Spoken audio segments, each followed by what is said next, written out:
이스라엘을 향한 바울의 마음은 한결같습니다. 우리는 로마서에서 유대인을 향한 바울의 사랑과 안타까움을 매우 강하게 느낄 수 있습니다.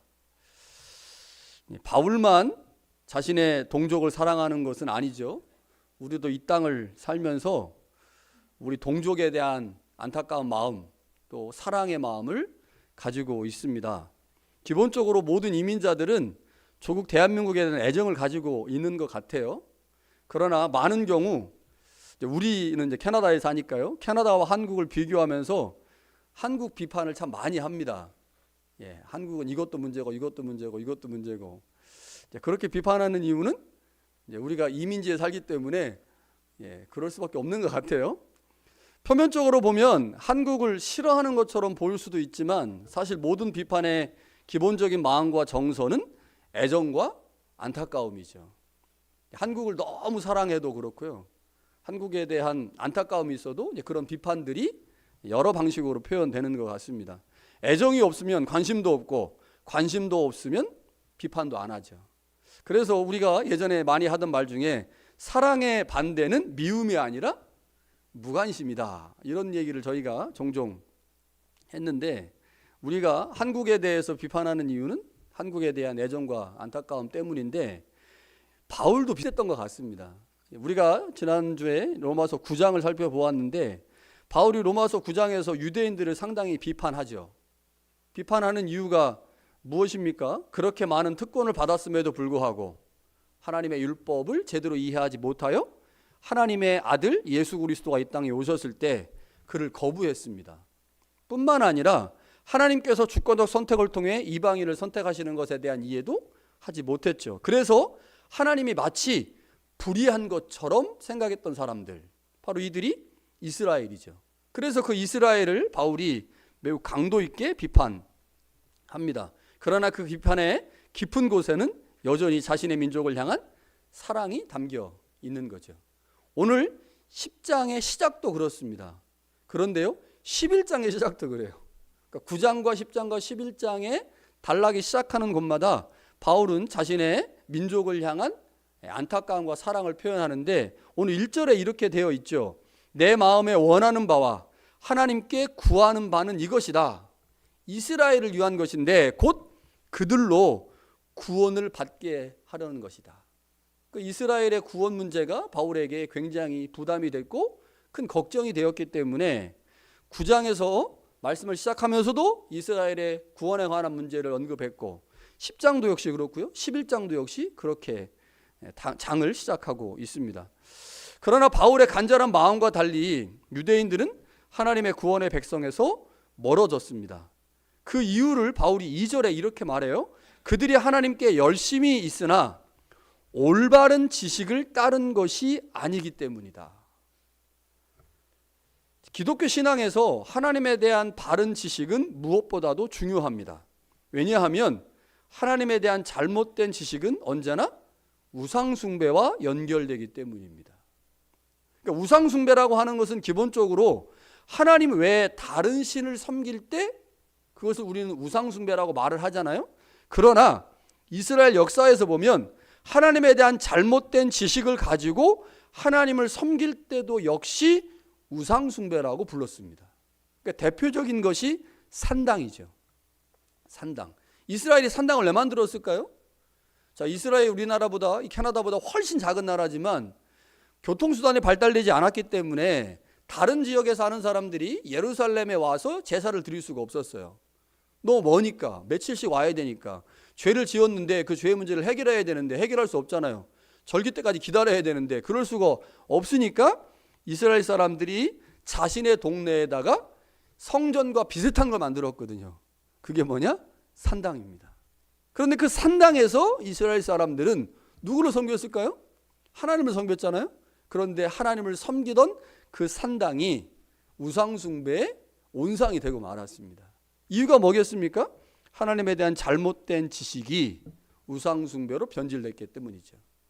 그러니까 기본적으로 우상숭배는 하나님 외에 다른 신을 섬기는 거지만 하나님에 대한 잘못된 지식을 가지고 하나님을 섬기는 것도 역시 이스라엘 역사 안에서 우상숭배로 간주되었다는 거죠. 그래서 우리가 하나님의 말씀을 열심히 배워야 되는 이유가 바로 이 점 때문입니다. 하나님에 대한 잘못된 지식이 우리로 하여금 우상을 숭배하게 만들기 때문이죠. 그러니까 바울이 이스라엘을 향해서 우리 민족은 참 열심이 있습니다. 참 열정이 있습니다. 그런데 그 열정이 잘못된 지식과 결합되면서 문제가 일어났다는 거죠. 여러분, 교회에서 열심히 있는 사람들 매우 귀합니다. 열정이 있고 열심히 있어야 하나님의 일들이 적극적으로 추진이 되니까요. 그런데 그 열심과 열정이 잘못된 지식과 만나게 되면 상당히 문제가 됩니다. 바울이 지금 이스라엘의 문제를 그렇게 지적을 하고 있는 거죠. 오늘 본문의 말씀을 잘 이해하기 위해서는 율법에 대한 이해가 필요한데, 바울이 여기서 열심히 있다, 올바른 지식을 따른 것이 아니다라고 하는 것이 모두 율법과 관련되기 때문입니다. 자, 로마서에서 율법을 아주 잘 설명을 하고 있는데 그 중에 하나가 로마서 3장입니다. 우리가 로마서 3장을 이미 설교를 통해 들었어요. 들었지만 다 이제 기억력이 우리가 AI가 아니기 때문에 다 기억할 수가 없죠. 자, 3장에서 바울이 매우 중요한 진술을 하나 합니다. 그게 뭐냐면 율법은 죄를 깨닫게 하는 것이다, 이런 진술을 해요. 이게 굉장히 중요합니다. 자, 그런데 율법의 기능이 죄를 깨닫는 것이다.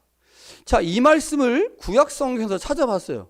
구약성경 어느 곳에도 율법의 기능을 죄를 깨닫는 것이라고 말하는 구약성경은 없습니다. 자, 그러니까 바울이 설명하고 있는 이 율법의 기능을 죄를 깨닫는 것이다 라고 말하는 것은 바울 당시의 상황에서 말씀한 거지 구약성경을 근거로 해서 말씀한 게 아니라는 겁니다. 자, 율법은 기본적으로 하나님과 언약을 맺은 이스라엘 백성들이 하나님과의 언약 안에 머물게 하는 최소한의 규정입니다. 율법을 지킴으로 하나님의 언약 안에 머무는 거예요. 율법을 지킴으로 하나님의 언약 안으로 들어가는 게 아니고 이미 언약 안에 있는 우리가 그 언약 안에 머물도록 하기 위한 규정이 율법인 겁니다. 따라서 이스라엘 백성들은 율법을 지킴으로 하나님의 언약 백성으로서의 의무를 다했고 그 의무를 다하면서 계속해서 하나님 안에 머물게 된 겁니다. 이게 율법입니다. 그러나 시간이 지나면서 유대인들은 율법의 진짜 목적이 무엇인지를 잃어버렸습니다. 율법을 하나님의 언약 관계를 지속하기 위한 규정으로 이해하지 않고 율법을 지켜야만 하나님과의 언약 관계 안에 들어갈 수 있다라고 생각을 한 거예요. 순서가 바뀐 거죠. 그런데 문제가 있었습니다. 율법을 지켜야 하나님의 백성으로서의 위치를 확보할 수 있잖아요. 내가 하나님의 백성이기 때문에 율법을 지키는 게 아니고 율법을 지켜야만 하나님의 백성으로서의 자격을 얻는다고 생각한 거예요. 그런데 율법을 보니까 율법이 어떻습니까? 너무 많아요, 조항이. 지금 현대 유대인들이 율법 조항을 대략 몇 개라고 생각하냐면 613개라고 생각하거든요. 613개의 조항뿐만 아니라 그 조항에 달려있는 세부 규칙들도 엄청나게 많습니다. 몇천 개예요. 그러니까 이런 것들을 다 지키기가 너무 어렵죠. 그러면 다 지키지 못할 경우에 하나님의 언약 백성으로서의 지위를 확보할 수가 없게 되죠. 심각한 문제가 생기는 겁니다. 자, 그래서 이스라엘 사람들, 유대인들이 생각하는 게 뭐냐? 그러면 율법을 대표하는 율법이 있을 거 아니냐? 그 율법을 대표하는 몇 개의 행위들을 우리가 추리고 간추려서 이것을 지키면 율법 전체를 지켰다고 우리가 말할 수 있지 않겠느냐? 오늘로 하면 뭐겠어요? 주일 예배 잘 드리면 내가 신앙인으로서 기본은 하는 거니까 주일 예배만 잘 드리면 나 하나님의 언약 백성으로서의 문제가 없는 거지 라고 생각할 수 있는 것처럼 당시 유대인들이 그렇게 한 거죠. 그래서 율법 전체 중에 율법을 대표하는 몇 개의 행위를 선별했습니다. 이것이 바벨론 포로기 때 처음 만들어졌고 포로 복귀 후에 헬라의 통치를 받으면서 공고해졌고요. 그것이 바울 당시까지 지속이 되었습니다. 대표적인 게 뭐예요? 할례입니다. 할례, 음식법, 안식일법, 이런 몇 개의 법들을 율법의 행위로 규정하고 이것을 지키면 율법 전체를 지키는 거다. 그러면 나는 율법을 지키고 있기 때문에 하나님의 백성의 자리를 나는 유지할 수 있다라고 생각을 하면서 율법이 언약 안에 머물기 위한 수단이 아니라 내가 하나님의 백성이 되기 위한 수단으로 율법이 변질된 거죠. 여기서 중요한 것은 이스라엘 사람들, 유대인들이 율법을 제대로 이해하지 못했다는 겁니다. 바울은 그들을 향해 말합니다. 율법의 몇 가지 행위로는 결코 하나님으로부터 의를 얻을 수 없다. 그때 바울이 율법에 대해서 얻은 결론이 뭐냐? 율법으로는 죄를 깨닫는 것이다. 자, 그러면 바울이 여기서 율법이라고 말하는 이 율법은 하나님께서 처음 이스라엘 사람들에게 주셨던 그 율법을 말하는 거죠. 근데 그 율법에서 몇 가지를 만들었어요? 율법의 행위 몇 가지를 만든 거예요.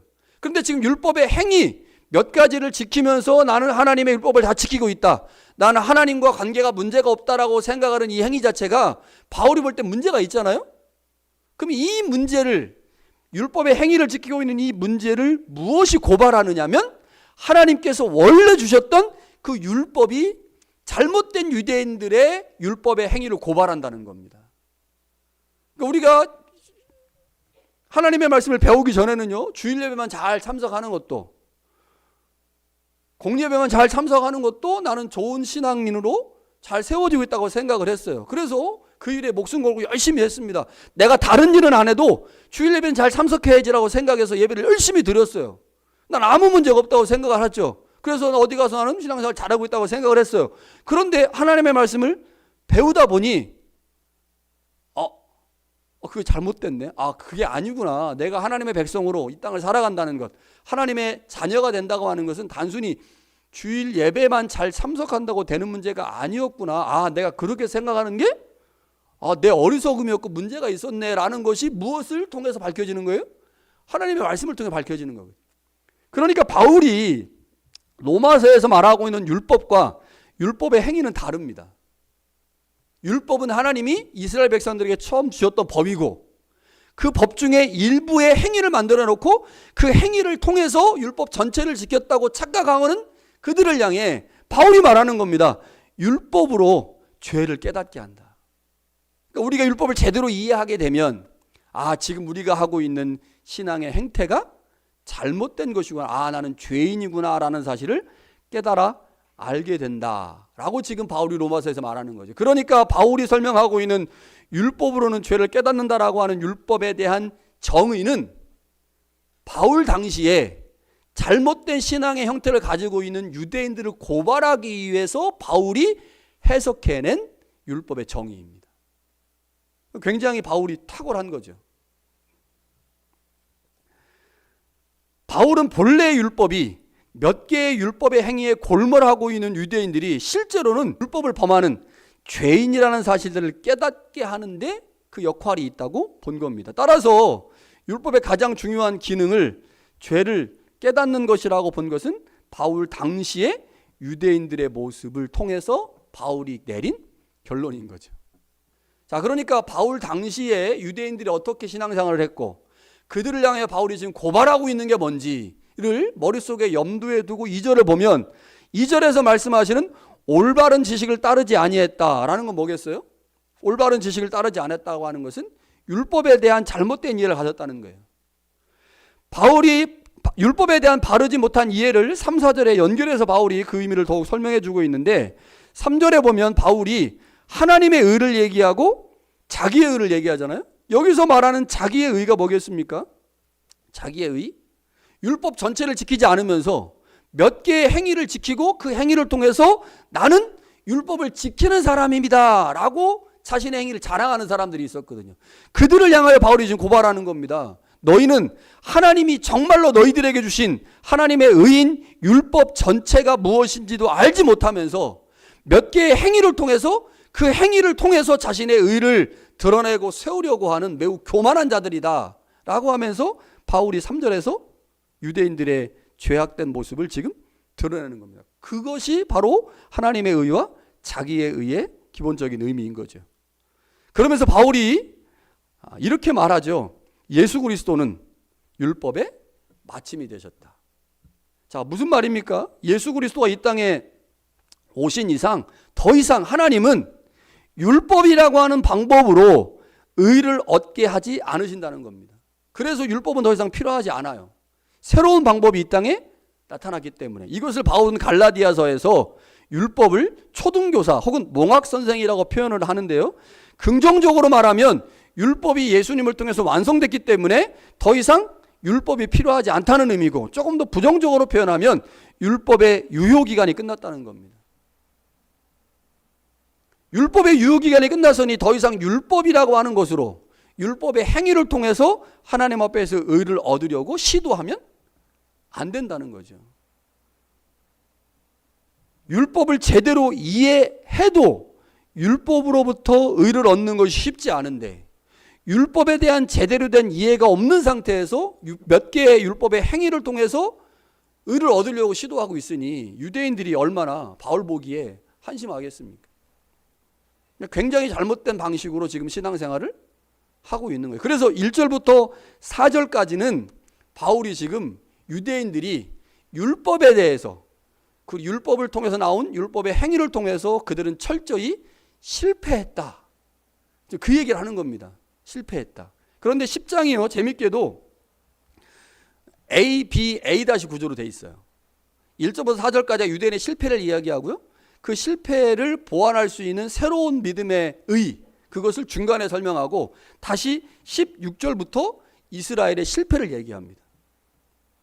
그러니까 10장에서 바울이 지금 지속적으로 말씀하고 싶은 내용은 유대인들이 실패했다는 겁니다. 그 실패의 이유가 뭐냐? 하나님께서 그들에게 주신 율법에 대한 잘못된 이해 때문에 그들은 철저하게 실패했다. 그러니까 9장에서도 실패 얘기를 했고 10장에서도 실패 얘기를 하잖아요. 그러면 11장에서 무슨 얘기하느냐? 왜 도대체 이스라엘이 실패할 수밖에 없었는지, 실패를 통한 하나님의 의도와 계획이 무엇인지를 밝힙니다. 그래서 9장, 10장, 11장 중에 제일 중요한 게 11장이고, 그래서 제가 11장은 3번에 걸쳐서 나눠서 설교를 하려고 하죠. 그러니까 9장과 10장에서 이스라엘의 실패를 강조하는 이유는 그 실패를 통한 하나님의 어떤 뜻과 경륜이 있었기 때문인데, 이거는 11장에서 밝히는 거죠. 자, 그리고 나서 5절 이하에 바울이 그러면 이스라엘에게 새롭게 주신 믿음을 통한 의의 방법이 무엇인지를 5절 이하에 설명을 합니다. 특별히 6절부터 8절까지가 이해하기가 쉽지가 않은데요, 제가 현대인의 성경으로 다시 한번 읽어드리겠습니다. 그러나 믿음으로 의롭게 되는 것에 관해서는 이렇게 기록되어 있습니다. 너희는 그리스도를 모셔내리려고 마음속으로 누가 하늘에 올라가겠느냐 하지 말며, 또 죽은 자 가운데서 그리스도를 모셔 올리려고 누가 무저갱에 내려가겠느냐 하지 말아라. 이것은 하나님의 말씀이 바로 여러분 곁에 있으며 여러분의 입술과 마음에 있습니다 라고 하였기 때문입니다. 이것은 바로 우리가 전파하는 믿음의 말씀입니다. 자, 여기 보니까 그리스도를 모셔 내리려고 하늘로 올라가지 마라, 그리스도를 모셔 올리려고 무저갱에 내려가지 말라, 이런 얘기를 해요. 그 도대체 뭔 얘기인가? 그냥 읽어가지고는 도대체 잘 이해가 되지 않습니다. 자, 그러면 바울이 도대체 이 말씀을 어디서 인용했는지는 봐야죠. 신명기 30장에서 인용을 했는데, 신명기 문맥에서 보면 이렇습니다. 모세가 백성들에게 하나님의 언약의 말씀을 주면서 이렇게 말하는 거예요. 하나님의 율법 말씀은 결코 어렵지 않다. 이 말씀을 여러분들이 지키려고 할 때 어렵다고 생각하지만 실제로 어렵지 않다. 사람들이 하나님의 말씀을 하늘까지 가서 연구할 필요가 없다. 또는 바다 건너편까지 가서 그 깊은 신비의 말씀을 공부할 필요도 없다. 왜냐하면 하나님의 말씀은 멀리 있지 않고 하나님의 말씀은 백성들의 입에 있고 마음에 있기 때문이다. 이미 주어진 하나님의 말씀이기 때문에 그 말씀을 마음에 담고 생각하면 얼마든지 알 수 있고 실천할 수 있다. 요 말씀을 신명기 30장에 하시는데 요 말씀을 바울이 인용한 겁니다. 자, 이 말씀을 약간 변형해요. 그리스도와 연결시켜서 그리스도를 통한 믿음이 얼마나 쉬운 일을 설명하는데 이런 겁니다. 그리스도를 만나려고 우리가 하늘에 올라갈 필요가 없다는 겁니다. 그러니까 그리스도의 말씀이 저 바다에 있거나 그리스도의 말씀이 저 산에 있지 않고 그리스도의 말씀이 저 하늘에 있지 않다는 거예요. 그래서 하나님의 말씀이 하늘에 있으면 어떻게 돼요? 그 말씀을 찾기 위해서 하늘로 올라가야 되는데 올라갈 필요가 없다는 거예요. 왜냐하면 예수 그리스도는 이미 이 땅에 오셨기 때문에. 그러니까 하늘로 올라갈 필요가 없어요. 예수님 이 땅에 오셨으니까. 그리스도를 만나려고 음부에 내려갈 필요도 없습니다. 왜냐하면 하나님께서 그리스도를 음부에서 썩지 않도록 죽은 자 가운데서 다시 살리셨기 때문에. 이게 뭐를 의미하는 겁니까? 예수 그리스도에 관한 말씀이 멀리 있지 않다는 거예요. 하늘에 있지 않습니다. 그래서 하늘로 올라갈 필요 없어요. 땅에 있지 않아요. 땅으로 내려갈 필요도 없어요. 어디에 있습니까? 우리 안에 있다는 거예요. 이미 우리는 그리스도의 복음을 들었고, 그래서 그 복음이 우리에게 들려졌기 때문에 그 복음의 말씀이 우리 안에 있으니 어디 가서 하나님의 말씀을 찾으려고 하지 마라. 무엇을 의미합니까? 하나님의 말씀이 우리에게 아주 가까이 있다는 거죠. 가까이 있다는 겁니다.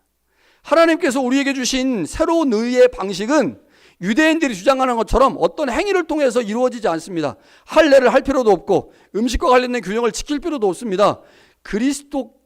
하나님께서 그리스도를 통해 주신 말씀은 이미 우리의 귀에 들려져서 어디에 있어요? 우리 마음에 있어요.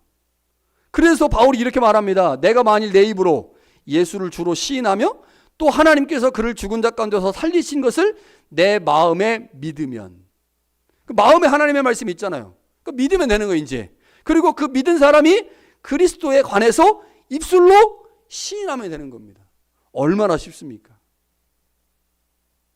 당시 유대인들이 율법의 행위에 집중하면서 의를 얻는 유일한 방법이 행위라고 생각을 했지만 성경은 그렇게 말씀하지 않는다는 거죠. 우리 로마서 4장에도 언급했지만 창세기에 보면 아브라함이 하나님으로부터 의를 얻는 방법이 소개되고 있는데 아브라함이 어떻게 하나님으로부터 의를 얻느냐? 성경은 이렇게 말하죠. 아브라함이 하나님을 믿음에 그것을 의로 여기셨다. 그러니까 바울 당시의 유대교는 많은 부분에서 성경과 다르게 가르친 겁니다. 성경은 처음부터 의를 얻는 방법이 뭐라고 말씀하느냐? 믿음이라고 말했다는 거예요. 믿음이라고. 아브라함을 통해서. 여러분, 그런데 당시 유대인들은 그렇게 생각하지 않았습니다. 이거 어떻게 이해할 수 있느냐? 여러분, 가톨릭을 우리가 뭐 많이 알지는 못하지만 대략 알잖아요. 제가 성서대학에서도 이 가톨릭하고 개신교를 비교해서 설명을 해드린 적이 있는데, 가톨릭의 마리아 교리가 있어요. 마리아 교리. 무시무시합니다, 진짜. 이 교리 보면 무시무시해요. 여러분, 마리아가 성서에 예수님을 낳았다라고 하는 거 외에 어떤 다른 언급이 없잖아요. 그런데 가톨릭은요, 이 마리아 교리를 매우 정교하게 발전을 시켰는데 그들이 가지고 있는 교리는 전혀 성서에 기반하지 않습니다. 그런데도 가톨릭은 마리아론을 성경보다 더 중요하게 여겨요. 얼마나 많이 강조하고 얼마나 중요하게 여기는지 모릅니다. 여러분, 이거 말고도 연옥교리 있잖아요. 연옥교리. 성서적이지 않거든요. 그런데 그 연옥교리를 발전시켜서 천국과 지옥 사이에 연옥이 있다고 가르치죠.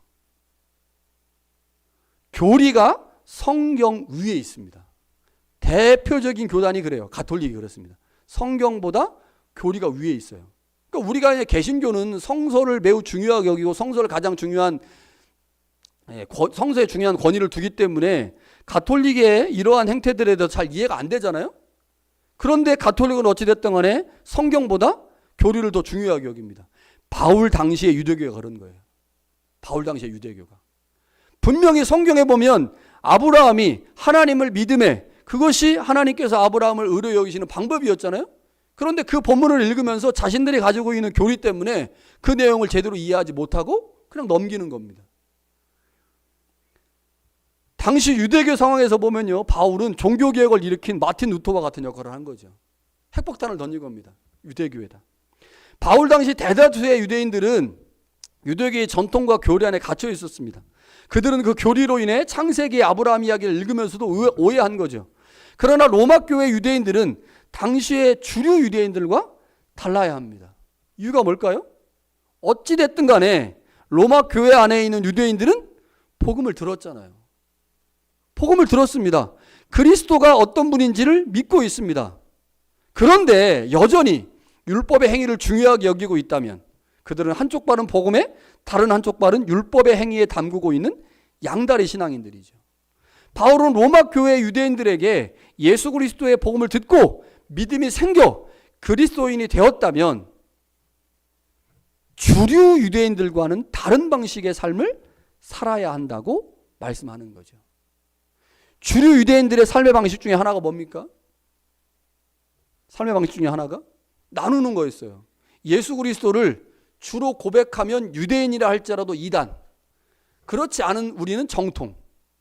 그래서 당시 바울이 복음을 전할 당시 50년대 60년대 같은 회당에서 유대인들이 예배를 드렸지만 그 안에서 끊임없이 유대인들 사이에서 분쟁이 일어났거든요.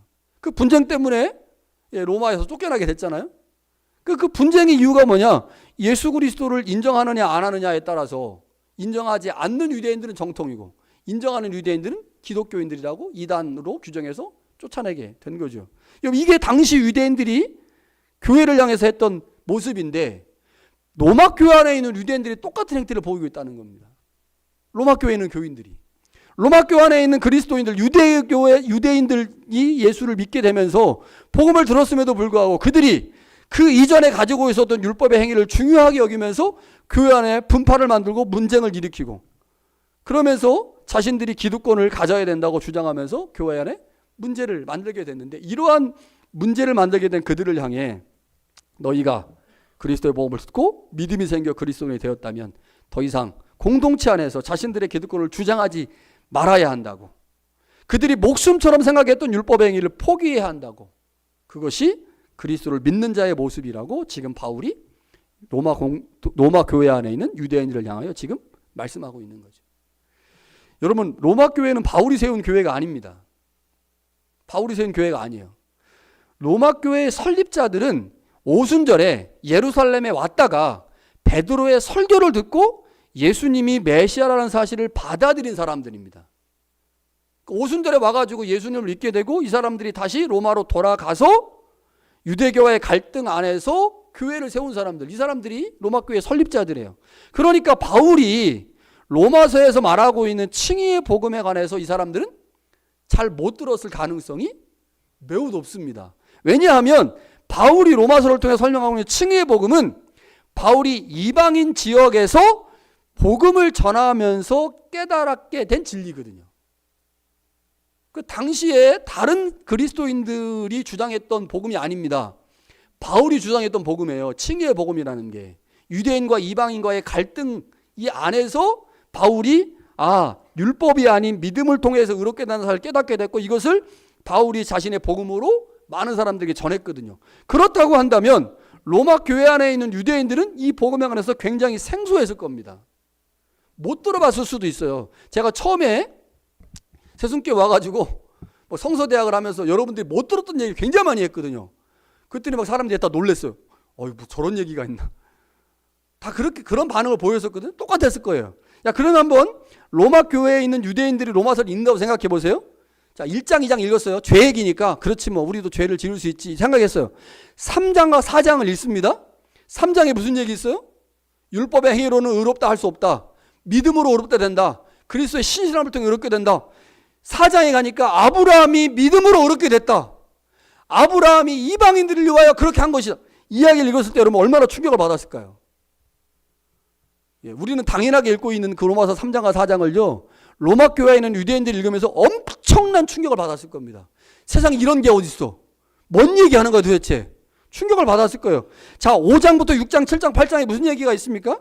그 믿음으로부터 말미암은 의를 얻어내기 위한 구원의 과정을 설명하잖아요. 그 구원의 과정이 만만치가 않거든요. 그것을 읽으면서 신앙생활 이렇게 신앙생활하는 거 쉽지 않겠네라고 생각을 했을 겁니다. 대다수의 유대인들이 복음을 거부하고 있잖아요. 9장 와서 봤어요. 그렇지. 10장에서도 역시 마찬가지죠. 대다수의 유대인들이 복음을 거부했지 않습니까? 예수 그리스도를 거부했어요.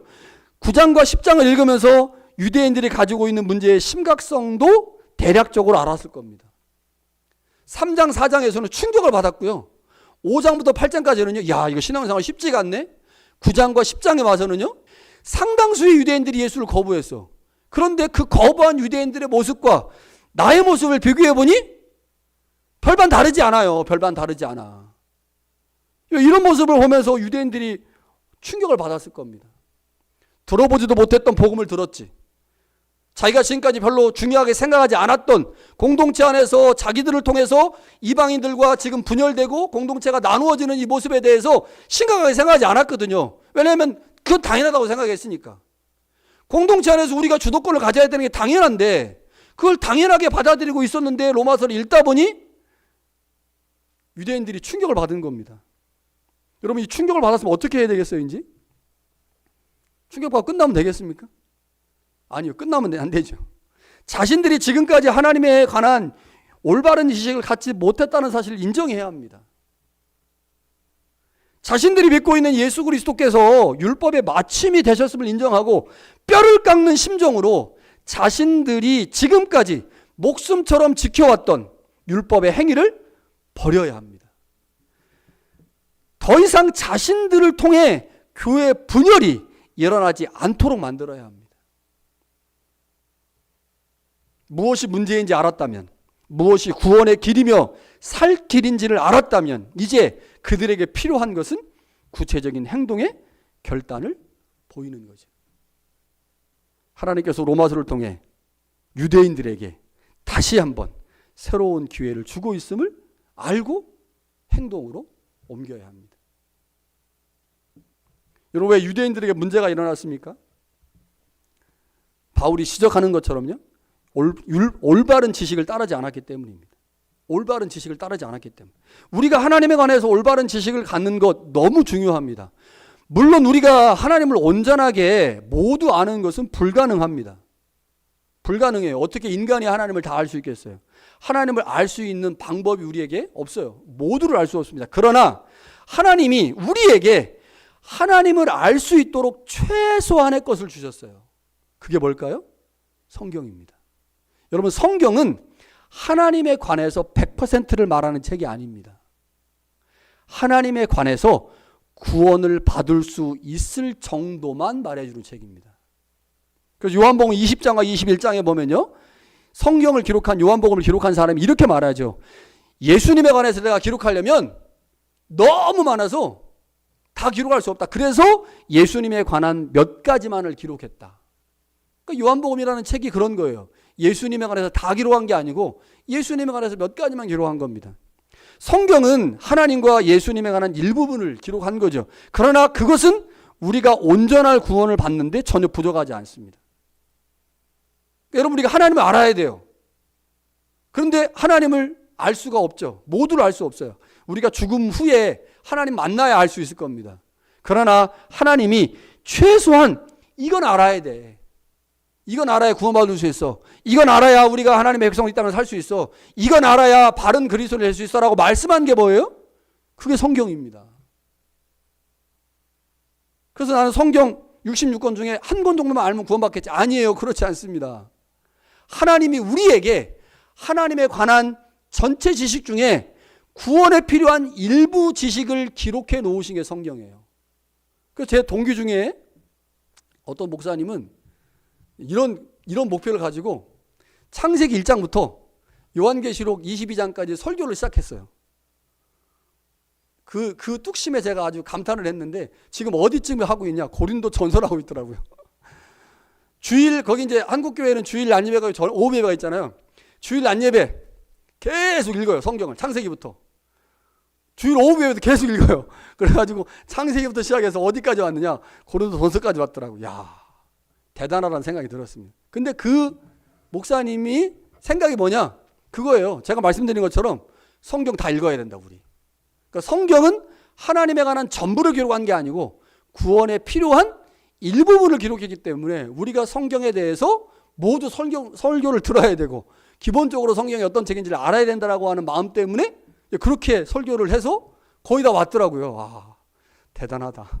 저도 이제 강의를 하는 입장에서 그런 생각은 도저히 못했는데 그렇게 하고 있더라고요.